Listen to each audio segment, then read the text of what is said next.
হুজুর আপনি গায়ের জোর দেখাচ্ছেন, পারবো না আমি। আপনি মুখের জোর দেখাচ্ছেন। আমি ভেরি সরি, আপনি প্রথমেই বলতেছেন শরিয়া আইন সম্পর্কে আপনার কোনো ধারণা নাই বলে আপনি বলতেছেন। আরে ভাই আমি তো শরিয়া থেকেই আপনাকে জিজ্ঞেস করতেছি যে আপনি শরিয়া দিয়ে আমারে বলেন যে এটার মধ্যে আর কি প্রমাণ দেখাবে। তো আপনি আমার জ্ঞান আছে না দিয়েছে, এটা দিয়ে আপনি কি করবেন? আপনার জ্ঞান দিয়ে আমারে বুঝান। আমি আমার জ্ঞান দিয়ে বুঝাচ্ছি, আপনি যে বুঝতে চাচ্ছেন না বলেন যে আমি বুঝতে পারতেছি না, জ্ঞান নাই সেটা বলতেছেন। আমি তো শরিয়া থেকে আপনাকে প্রশ্ন করতেছি রে ভাই। ইয়া আল্লাহ, আপনাকে আসলে আমি অনেক দয়া করি, মায়াও করি, কিন্তু আপনি আমার কথাটাই বুঝতে চাচ্ছেন না। ইসলামিক ফাউন্ডেশন কি লিখলো? ইসলামী শরিয়া আইন ইসলামিক ফাউন্ডেশন বা একজন এনায়েতুল্লাহ আব্বাসীর কোনো বই লেখার উপর নির্ভরশীল নয়। হাজার হাজার পুস্তক, শতসিদ্ধ কিতাব, বইপত্র লেখা, রাষ্ট্র কিভাবে চলবে। ওই যে দেখেন আমার এখানে কাওয়ানিন ইসলামিয়া, ওখানে বই আছে খন্ডের পর খন্ড, কিভাবে রাষ্ট্র চলবে সব উল্লেখিত আছে, কিভাবে। ঠিক আছে, তাহলে আমি দ্রুত কিছু প্রশ্ন করি। আপনাকে আমার একটা প্রশ্ন করি, আমি দ্রুত আপনাকে কিছু প্রশ্ন। আপনি তো শুধু প্রশ্ন করেন, আমার একটা প্রশ্ন নেন আপনি। জি বলেন, আপনার বক্তব্যটা বলেন। প্রশ্নটা কি? আমার প্রশ্ন হচ্ছে প্রচলিত আইন যেখানে ধর্ষণের বিচারে ব্যর্থ, সেখানে শরিয়া আইনে অন্তত ধর্ষণের বিচারটা হোক, আপনাদের আপত্তি কোথায়? আপনারা যে প্রচলিত আইনে, আপনারা আরেকটা তো মজার বিষয়, আপনি আমাকে প্রশ্নটা করেন এবং দুইটা প্রশ্ন করার সুযোগ দেন। না দুইটা প্রশ্ন করার সুযোগ দেন। আপনার কাগজ আমার হাতে এসে গেছে। আপনি ডয়েচে বেলেতে 2018 27 অক্টোবর আপনার চ্যানেল থেকে প্রচারিত। 2018 27 অক্টোবর আমি ডয়েচে বেলেতে ছিলাম না। ছিলেন না, কিন্তু এটা আগে ছিলেন আপনি। 2018 27 অক্টোবর ছিলাম না, মানে আমার কাগজ না। একটা বিশ্বমাপের চ্যানেল তো। জি সেখানে আসছে বিশ্বের যে দেশগুলোতে, ব্রিটেনে ইন্টারন্যাশনাল বিজনেস টাইমসের সেখানে তথ্য তুলে ধরা হয়েছে যে দক্ষিণ আফ্রিকায় প্রতি 3 মিনিটে একটি শিশুকে ধর্ষণ করা হয়। Trade union solidarity helping hand এর করা জরিপ এটা বলেছে। ভারতে Asian centre for human rights, আমি বুঝছি আপনি আবার প্রশ্নটা করেন, ডেটা দিয়ে তো সমস্যা হচ্ছে, প্রশ্নটা করেন। ঠিক আছে, এখন আমার প্রশ্ন হচ্ছে আপনাদের এই প্রচলিত আইন তো খুবই ত্রুটিপূর্ণ এবং এখানে ইনজাস্টিস 100% হতে পারে। যেমন আপনারা শরিয়া আইনে হচ্ছে 4 জন প্রত্যক্ষদর্শী সাক্ষ্য দেখবে, তারপরে বিচার কার্যকর হবে, কিন্তু আপনাদের এখানে সাক্ষ্য প্রমাণ সব কিছুর বালাই নেই। মূল আপনারা হচ্ছে ডিএনএ টেস্ট করেন। এখন ডিএনএ টেস্টের মাধ্যমে কি আসলে ধর্ষকের উপযুক্ত বিচার হতে পারে বা ধর্ষিতা কি জাস্টিস পেতে পারে? 4 জন পূর্ণবয়স্ক মানুষের সামনে ধর্ষণ হবে? ওটা পরের কথা, আগে আমার কথা বলেন। 4 জন পূর্ণবয়স্ক মানুষের সামনে ধর্ষণ হবে? আমার প্রশ্ন না নিয়ে আমি আপনারটা নিব কেন? মানে আপনার প্রশ্ন সেটা তো আপনাকে ব্যাখ্যা দিব, সেটা তো আপনাকে ব্যাখ্যা দিব। আমার প্রশ্ন করতে দেন। প্রশ্ন বলেন। আপনার ডিএনএ যেটা এটা হচ্ছে এটা তো আপনি জানেন ডিঅক্সি রাইবোনিউক্লিক অ্যাসিড। এখানে জিনের সিমিলারিটি দেখা হয়, বাবা মা সন্তানের জিনের সিমিলারিটির মাধ্যমে এতটুকু নির্ধারণ হয় যে পারিবারিক সম্পর্ক কি। এখন একজন পুরুষ একজন মহিলা সম্মতির ভিত্তিতে ফিজিক্যাল রিলেশন করলো, ডিএনএ টেস্টে তো তা পাওয়া গেল, কিন্তু প্রচলিত আইনে ছেলে মেয়ে রাজি থাকলে এটা কোনো ধর্ষণ নয়, অপরাধ নয়। কিন্তু ফিজিক্যাল রিলেশনের পরে যদি মেয়েটি বলে আমাকে জোর করে করা হয়েছে, আপনার ডিএনএ টেস্ট কি পারবে ডিডাক্ট করে দিতে যে আসলে জোর করে না, সম্মতির ভিত্তিতে হয়েছে? আপনি কি প্রশ্নটা শেষ করছেন? আপনার ডিএনএ আপনি কি প্রশ্নটা শেষ? আমি শেষ করি আমি। অথচ ডিএনএ টেস্টের ভিত্তিতে আপনি রায় কার্যকর করে দিচ্ছেন, এটা কি ইনজাস্টিস নয়? 2, ছেলেরাই মেয়েদেরকে ধর্ষণ করে না, মেয়েরাও ছেলেদেরকে ধর্ষণ করতে পারে। আমেরিকা ধর্ষণের ঘটনায় 8% ছেলেরা ধর্ষণের শিকার হচ্ছে। এখন ছেলে ধর্ষণ করলো কি মেয়ে ধর্ষণ করলো, এটা ডিএনএ টেস্টের মাধ্যমে ডিটেক্ট করার কোনো সুযোগ নেই। অতএব আপনাদের এই বিচার ব্যবস্থা সম্পূর্ণ ত্রুটিপূর্ণ ভিত্তির উপর দাঁড়িয়ে আছে। এবার আসেন 4 জন প্রত্যক্ষ। আমার প্রশ্নটা করতে দেন, আপনি আমাকে প্রশ্নটা করতে দেন। প্রথম কথা হচ্ছে যে আপনি বলছেন সম্মতিতে যদি হয়, পরে যদি মেয়েটা বলে বা ছেলেটা বলে যে আমাকে ধর্ষণ করছে, তাহলে এটা কি হবে? আমি আপনাকে দৃষ্টি আকর্ষণ করতে চাই যে বাচ্চাগুলি যেখানে আক্রান্ত হচ্ছে, ওর তো সম্মতি দেয়া না দেওয়ার কিছু নাই। কিন্তু আপনি যদি এখন আমার প্রশ্নটা শেষ করতে দেন, ওই আইনে বিচার করতে যান, আপনি 4 জন প্রত্যক্ষদর্শী পাবেন যে বাচ্চাটার প্রতি বলাৎকার করা হচ্ছে, ও দ্বারা দ্বারা দেখছে, এরকম 4 জন? আপনাদের এই যে এটা জবাব দিচ্ছি, এটা হচ্ছে যে ইসলামী আইনে শুধু এটাই নিয়ম নয় যে 4 জন সাক্ষী প্রত্যক্ষদর্শী সাক্ষ্য দিলে বিচার কার্যক্রম শুরু হবে। দ্বিতীয় হচ্ছে একরার। একরার হচ্ছে স্বীকৃতি, দর্শক নিজে স্বীকার করবে আমি ধর্ষণ করেছি। কেন করবে স্বীকার? এটা সেখানে আরে সেটা তো পরের কথা। যে কোনো বিচারে এটা কোন আইন হইলো? আমি 4 জন লোক এখন পূর্ণবয়স্ক লোক কই শেষ করতে দেন, আপনি শেষ করতে দেন। 4 জন পূর্ণবয়স্ক প্রাপ্তবয়স্ক সাক্ষ্য যদি নাও পাওয়া যায়, সেখানে হচ্ছে অভিযোগ যদি মেয়ের পক্ষ থেকে দায়ের করা হয়, সেখানে আলামত জব্দ করা হবে এবং সেখানে যে ব্যক্তি ধর্ষণকে অস্বীকার করছে তাকে প্রশ্নের মধ্যে আনা হবে, তাকে জবাবদিহিতার মধ্যে আনা হবে, একসঙ্গে সে স্বীকার করবে। প্রচলিত আইনও তো আপনি দেখতে পাচ্ছেন শুধু ডিএনএ টেস্টের উপর নির্ভর করে বিচার হচ্ছে না, আলামত নেওয়া হচ্ছে, সাক্ষ্য গ্রহণ করা হচ্ছে, সাক্ষ্য বারবার নেওয়া হবে, তার কথায় অসংলগ্নতা আসবে, তারপর তার উপর শাস্তি প্রয়োগ হবে, হয় হদ হবে নয় তাজির হবে। 4 জন পূর্ণবয়স্ক লোকটা থাকলে আমি মামলাটা করতে পারবো? হ্যাঁ পারবেন। পারবো না, 100% পারবেন। পারবো না, শরিয়ার আইনে পারবো না। হুজুর আপনি গায়ের জোর দেখাচ্ছেন, পারবো না আমি। শরিয়া আপনি মুখের জোর দেখাচ্ছেন। আচ্ছা আমি থামলাম, আপনি আমারে বুঝান। আচ্ছা আমি থামলাম, আপনি আমারে বুঝান কেমনে পারবেন। আজকে যদি আপনার পক্ষে যদি কোনো আলেম থাকতো তাহলে আমি কিতাবপত্রগুলো দেখাতে পারতাম। না আমি আলেম না, আমাকেই দেখান কিতাবপত্র। আমি মামলা করতে পারবো কিনা সেটা আমি আলেম না, আমাকেই দেখান। যদি হ্যাঁ মামলা করতে পারবেন। বলেন। মহিলা যদি যে অভিযোগ করে যে এই পুরুষ আমার সাথে সম্পর্ক করেছে, আমার সম্মতি ছিল না, মহিলার আবেদনের উপর মামলা রুজু হবে। তারপরে শরীয়তের ভিত্তিতে পুরুষ ব্যক্তিটাকে 4 জন সাক্ষী না থাকলেও সেক্ষেত্রে শরীয়তের বিধান হচ্ছে আল বাইয়িনাতু আলাল মুদ্দাই ওয়াল ইয়ামিনু আলা মান আনকার, অর্থাৎ যে ব্যক্তি দাবি করবে সে উপযুক্ত দলিল পেশ করবে যে আমাকে এইভাবে ধর্ষণ করা হয়েছে, আমি প্রমাণ দিলাম, সেই প্রমাণের ভিত্তিতে বিচার হবে। সেই উপযুক্ত প্রমাণটা কি হুজুর? আপনি তো সব কথা এড়ায় যাচ্ছেন। সেই উপযুক্ত প্রমাণ, একমাত্র প্রমাণ হচ্ছে 4 জন প্রত্যক্ষদর্শী সাক্ষী লাগবে না? একমাত্র প্রমাণ এইটা না, একমাত্র প্রমাণ এটা।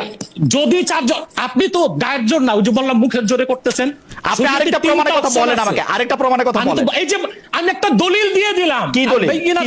কি দলিল বলেন? এটা হাদিস থেকে ইসলামী শরিয়া, হাদিস থেকে ইসলামী শরিয়া আইন স্পষ্ট আনা হয়েছে আল বাইয়িনাতু আলাল মুদ্দাই ওয়াল ইয়ামিনু আলা মান আনকার। ধর্ষক যে অস্বীকার করলো, সে তো অস্বীকার করলো, তো যে ধর্ষিতা সে উপযুক্ত প্রমাণ পেশ করবে যে আমি ধর্ষণের শিকার হয়েছি। সেটা কি? পরবর্তীতে শরিয়া আদালতের দায়িত্ব। উপযুক্ত প্রমাণটা কি? DNA test? সে যে না, ডিএনএ হতে পারে, ডিএনএ টেস্ট তো শরীয়ত নিষেধ করে না। তাহলে সমস্যা কি?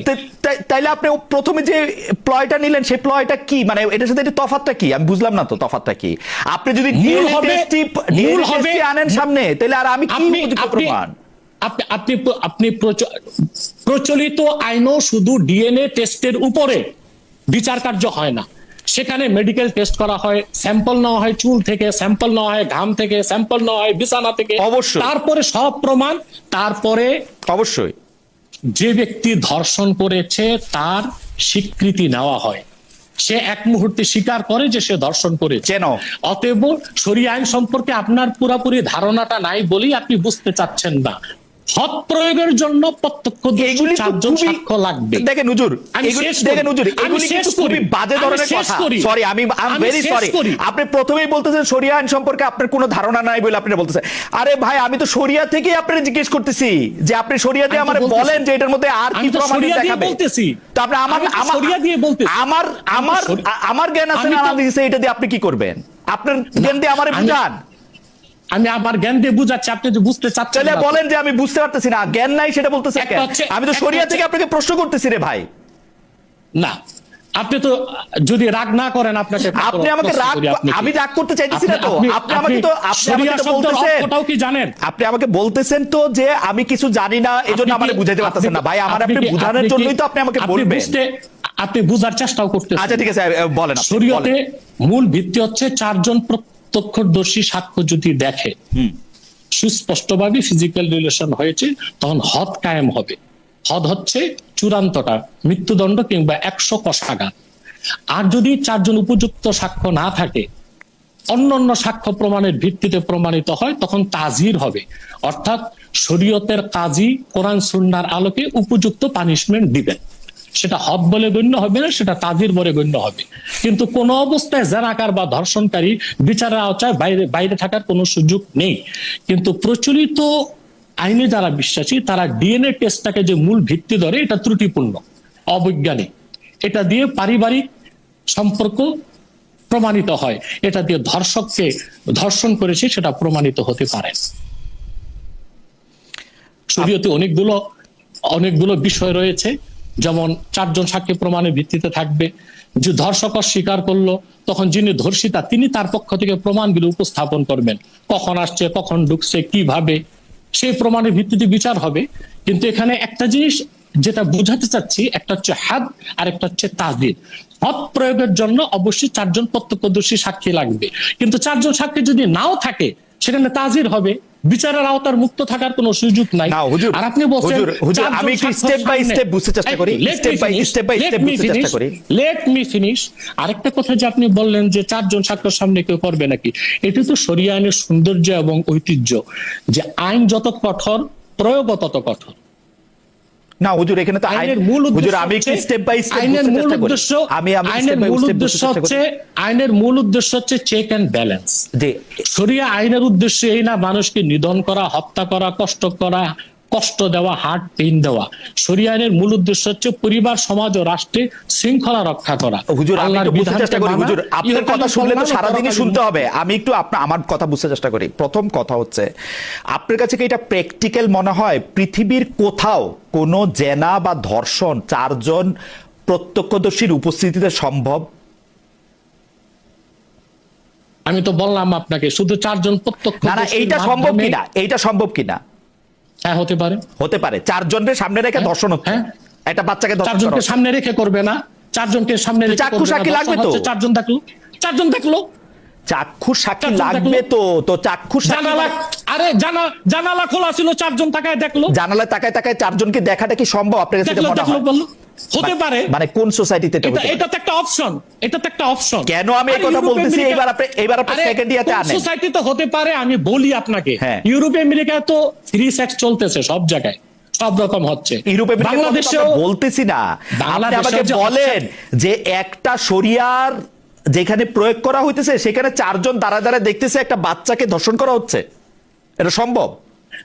আপনাকে আমি বারবার উত্তর দিচ্ছি, কিন্তু আপনি ঘুরে ফিরে এক জায়গায় আসতেছেন। জি, শুধু 4 জন সাক্ষীর ভিত্তিতে হবে তা না, যদি ধর্ষিতা নিজেও অভিযোগ করে যে আমি ধর্ষণের শিকার, ধর্ষিতাকে মাইরে ফেলছে,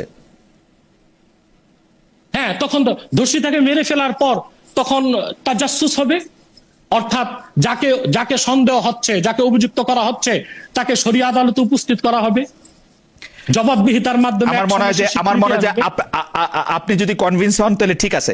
আচ্ছা, আমি আরেকটা কথা বলি, যে মহিলা ধর্ষণের অভিযোগ আনছে সে যদি 4 জন সাক্ষী না জোগাড় করতে পারে, তাইলে কি তার বিরুদ্ধে জেনার অভিযোগ হবে? সে নিজে যদি একরার করে, না সে বলল তাকে ধর্ষণ করা হয়েছে কিন্তু 4 জন সাক্ষী পাইল না, তাইলে কি তার বিরুদ্ধে জেনার অভিযোগ হবে?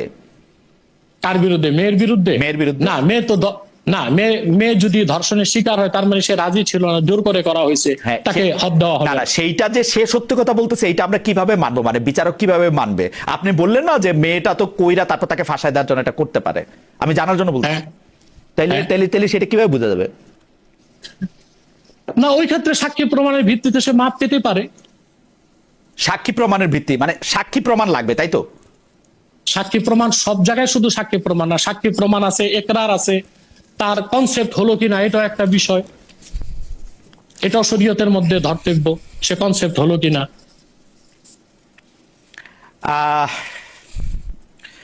আচ্ছা, এইটা কি শরিয়া সাপোর্ট করে যে বাবা মা দাদা দাদি বা নানা নানিকে খুন করলে খুনির মৃত্যুদণ্ড হবে, কিন্তু বাবা মা দাদা দাদি বা নানা নানি যদি ছেলে মেয়ে বা নাতি নাতনিকে খুন করে তবে খুনির মৃত্যুদণ্ড হবে না?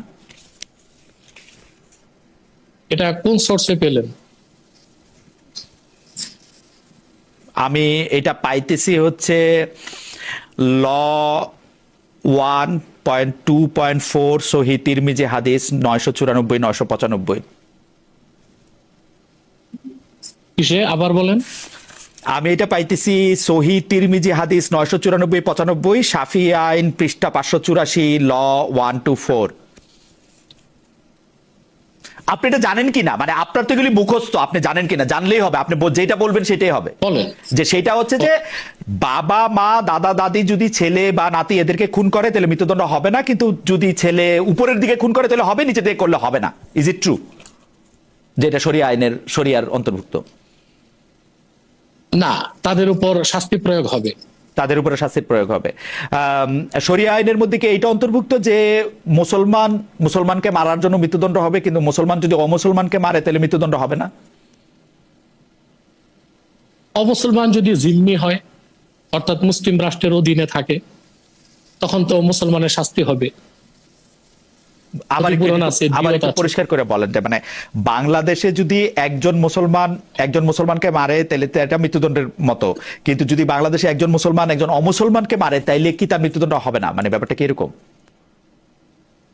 অমুসলিমটা যদি জিম্মি হয়, অর্থাৎ মুসলিম রাষ্ট্রের সবকিছুকে মেনে নিল, বর্ষতা স্বীকার করলো, তখন তার